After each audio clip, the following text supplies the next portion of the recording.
buying time. Renovation companies are crisscrossing southeast Wisconsin to address flooding damage in both homes and businesses. Our Sam Kramer tagged along for a job out there today. He joins us live now from Milwaukee. Sam, the calls for this company, they began around 8 o'clock last night.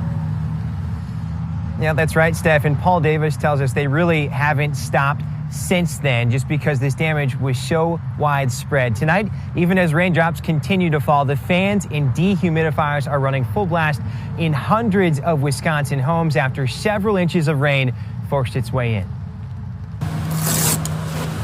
It's out with the old to prevent the mold in basements across Wisconsin. We've been since 6 o'clock just dealing with the water in the basement.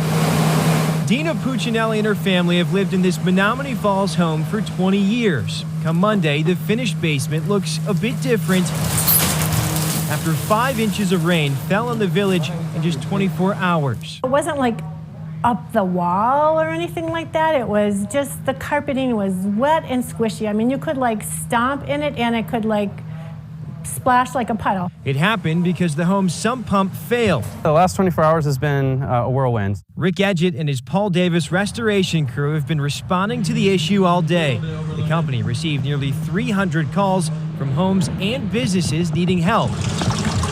A lot of damage has already been done, but we're here to make sure it doesn't get worse and then put it back together for them. At the Puccinellis, that meant ripping and dumping carpet, running fans to dry out the basement. The bad part about it is when the water gets into the walls, we do need to address that in order to prevent mold growth, which a lot of homeowners, unfortunately, feel like they get the loose water picked up, they're good to go. But that's where a lot of problems persist.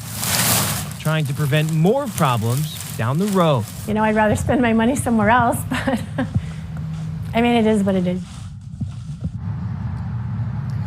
So whether you're dealing with this now, here are 2 quick bits of advice. First, look over your insurance policy. Matter of fact, give your insurance agent a call to ensure you know the ins and outs of that policy now before this would happen to you. And second, if you do use a basement for storage, Edgett says you should not use carpet. Instead, use plastic bins for just one more layer of protection. We're live tonight in Milwaukee.